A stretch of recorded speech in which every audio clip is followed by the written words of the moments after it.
This is Dr. Elizabeth Charney, consultant at the Illinois DocAssist program, talking to you today about ADHD management during COVID-19. Illinois DocAssist presenters have no relevant conflict of interest. The goals and objective of this talk are to learn how to adjust current ADHD medications to optimize response during home confinement, to assess for emergence of anxiety, depression, PTSD, substance use during the current pandemic, to understand how to help adult caretakers create a structured home environment with use of behavioral interventions. An overview of psychopharmacology is as follows. First line agents for ADHD includes methylphenidate and amphetamine products. These inhibit uptake of norepinephrine and dopamine and increase the release of these neurotransmitters in the prefrontal cortex and basal ganglia. Second-line agents are non-stimulants such as Strattera. They target the same neurotransmitters, norepinephrine in the prefrontal cortex, and are FDA approved as atomoxetine, generic, and Strattera. Third line are alpha agonists, which target similar neurotransmitters. These are clonidine and its long-acting form Capve, and guanfacine in the long-acting form Intuniv. An overview can be seen over in this table. Stimulants can be divided in terms of immediate release, lasting 3 to 5 hours, extended release, lasting 7 to 9 hours, or long-acting, lasting 8 to 12 hours or longer. Immediate release products are Adderall and the generic mixed amphetamine salts, as well as Dexedrine, Focalin and its generic, Ritalin and its generic, and non-stimulants clonidine and guanfacine. Extended release agents are Adderall extended release XR, Dexedrine Spancel, Focalin extended release, Metadate CD controlled delivery, Ritalin LA long-acting. Long-acting stimulants include Vyvanse and Mydayis. There is none in the dextroamphetamine-based, and for methylphenidate products, there's Concerta and Charney. Non-stimulant long-acting products include Strattera, Capve, and Intuniv. During COVID, there may be other considerations that can impact case management. Let's look at an example. A 9-year-old girl did well on Concerta 36 milligrams prior to quarantine. Her sleep has phase shifted as she stays up late using social media and playing electronic games with her older siblings. She wakes up 5 minutes prior to her virtual summer camp programming. Mother reports she has increased irritability, and on the weekends she sleeps late and does not take her medications until noon. Mother reports working from home during social isolation and does not mind that the 9-year-old is sleeping late.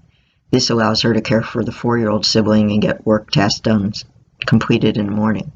She's concerned about her daughter taking the stimulant so late in the day and the impact it might have on sleep. Any thoughts about management? Assess the big picture. The impact of social and physical distancing, the lack of structure and activities, possible caregiver stress, and the functioning of the child. You can sculpt the dose. Consider suspending the Concerta and using immediate release as needed.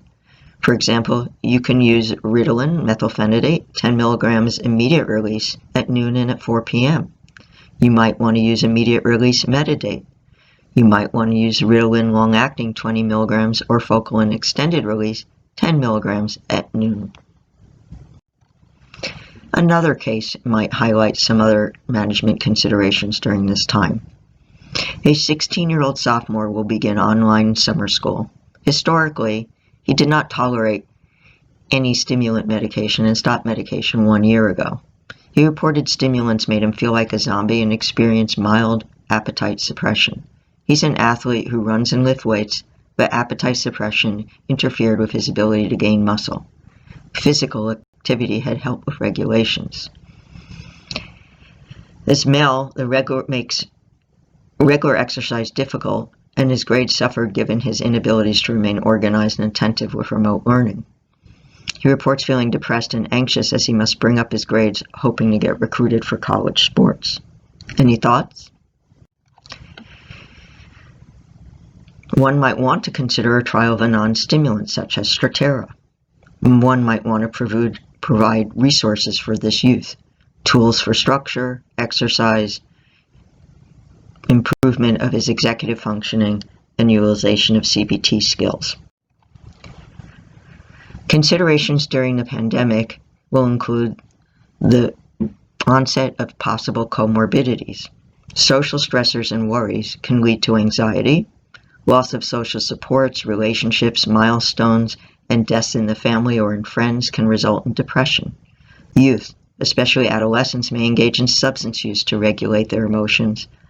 Isolation and family stress place children at increased risk for abuse and exposure to domestic violence. Call the Illinois DocAssist for consultation. Visit our website for screening tools. Treatment of ADHD is multimodal. Family dynamics need to be understood and supported. Avoid increasing stimulants for quick fixes. Use caution in stopping medications. Encourage parents to set expectations and routines. Assess and understand parents' functioning. Acknowledge stress and express compassion, support, and empathy. Tips for parents to structure the home. Use of rewards and sticker charts. Create home routines and consistency. Chunk time and vary tasks. Checklists and schedules with breaks. Use eye contact and clear expectations. Simple behavioral techniques include positive reinforcement, which means to reward a child for good behavior. For example, if you finish your homework properly and on time, you can play a video game. Use of a token economy, combining the idea of reward and consequence. Teachers often use this method by giving out things like star stickers. The same principle can be used at home. Response cost. Unwanted behaviors lead to a loss of privilege or reward. If you don't do your homework, you lose your computer time. Time out. A common consequence often used when a child uses bad behavior. If you hit your sister, you must sit quietly alone for a few minutes. You can support the resilience of the youth and the family by addressing core needs. Make sure your youth and family are exercising daily. Consider online exercise platforms. Go outside, biking, walking, calisthenics. Reinforce wearing a mask and keeping social distance. Practice good sleep hygiene. Consistent routine and bedtime encourages better sleep. Keep televisions out of the bedroom. Limit screen time and caffeine prior to bedtime. Eat as healthy as possible. Avoid using food as a reward. Cooking is a great activity and can keep the ADHD child busy, active, and engaged. Teach real-life skills through meal planning and preparation. Continue to have connections with families and friends. This is key. Use technology to help the youth maintain healthy peer connections. Have extended family members socialize and interact remotely. Utilize many skills to relax, such as deep breathing, yoga, mindfulness, stream experiences, and explore museums, zoos, gardens, and aquariums virtually. Set an amount of time and remain consistent about the use of screen time. Consider time frames for screen use, such as not going before bed. Use time on screen wisely and concisely. Implement a family media plan. The DocAssist program has many resources. On our site, you will find screening tools, treatment options, pharmacologic guidelines, and many family supports and resources. Contact us for any consultation at the number below. Visit our website for screening tools, the resources, and any webinars. Thank you.